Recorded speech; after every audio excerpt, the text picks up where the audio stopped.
በኢትዮጵያ ባለፉት በርካታ ዓመታት የተቀነቀኑ የትርክት ልዩነቶች ለግጭትና ለፖለቲካ ለመረጋጋት መነሻ ሆነው ቆይተዋል። የብዙ ብሔር ብሔረሰቦች ባለብዙ ቀለም የታሪክ ባለቤት በሆነችው ኢትዮጵያ የጋራ ትርክትን መገንባት ባለመቻሉ ነጠላ ትርክቶች በወለዱት ነጣጣይ እሳቤ ምክንያትና ተያያዥ ችግሮች የግጭት አዙሪት ውስጥ መቆየቷ ለከፋ ድህነት መዳረጓ የውላቅ ነው። ይህን የቆየ ቁስል ለማከም የሀገርን ብሔራዊ ጥቅም ለማስከበር ብሎም የሀገርን ሕልውና ለማጽናት ልዩነትን የሚያስተሳስር የጋራ እሴት በማጉላት አሰባሳቢ ትርክትን መገንባት አማራጭ የሌለው ጉዳይ ሆኗል። ዜጎች ልዩነታቸውን እንደ ጌጥ እንዲመለከቱ፣ አንድነታቸውን እንዲያጠናክሩ፣ የውጭ ተጽዕኖን እንዲከላከሉና ለጋራ ሀገር የጋራ ተስፋ ኖሯቸው ትልልቅ ሀገራዊ ፕሮጀክቶችን በስኬት እንዲያጠናቅቁ የጋራ ትርክት አስተዋጽኦ ከፍተኛ ነው።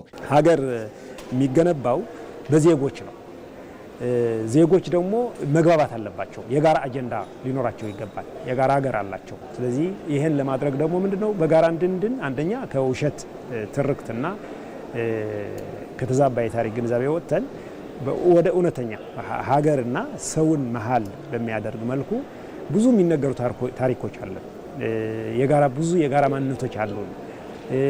የጋራ ታሪኮች አሉ። ደግሞ ከሚያለያዩን ይልቅ አንድ የሚያደርጉን ተቆጥሮ አያልቁምኛ። ለዚህም ኢትዮጵያውያን በጋራ ተሰባስበው በሚመክሩበት መድረክ በህዝብ ተሳትፎና በውይይት የሚመጣ ቅቡልነት ያለው የጋራ ትርክት መገንቢያ መንገድ ሆኖ የተቃርኖ የትርክት ማስታረቂያ መድረክ ሆኖ እያገለገለ ነው። የተራራቁ ትርክቶችን ለማቀራረብ ትልቅ ተስፋ የተጣለበት ሀገራዊ ምክክሩ ዜጎች በነጻነት ሀሳባቸውን እንዲገልጹና ለጋራ መግባባት መሰረት እንዲጥሉ እድል የፈጠረ ነው። ከነጠላ ትርክት ወጥተን የወል ትርክትን እያዳበርን እያሰረጽ በህን ቁጥር ለሀገራዊው ምክክሩ የራሱ የሆነ ትልቅ ግብዓት አለው። በየሀገሩ በርካታ መድረኮች ተፈጥረው እየተሰበሰቡ ያሉ ትልቅ የሀገራችን ግብዓቶች፣ መልካም ነገሮቻችን እነኚህ ለወል ትርክቱ ትልቅ ግብዓት ነው የሚሆኑት።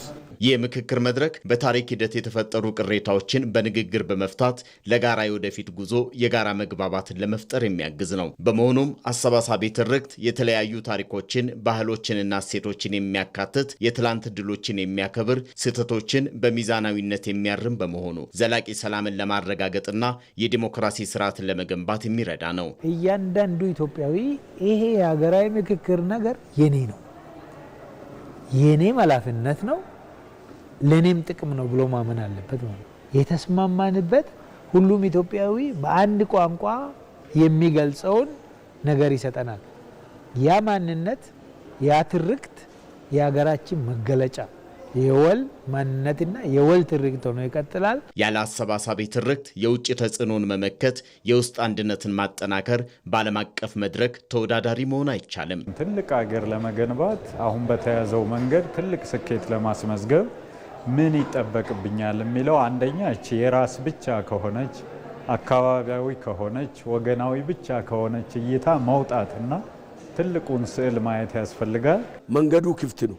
ለሀገሩ ለኢትዮጵያ ሰላም፣ ለኢትዮጵያ አንድነት የሚፈልግ ሰው ኑና እንመካከርና አንድ ሆነን ይሄ ሀገር ሁላችን ስለሚበቃ ለልጆቻችን እናስረክም ነው ብለው ታሪካችንን የምናይበት መነጽር የወደፊት ጉዟችንን የሚወስን በመሆኑ በህዝብ ተሳትፎ በሀገራዊ ምክክር የሚገነባው የጋራ ትርክት ሁሉን የሚያቅፍ ኢትዮጵያዊ ማንነት ለመገንባት መሰረት ለቆየ ቁስል የሚሆን ፍቱን መድኃኒት ነው።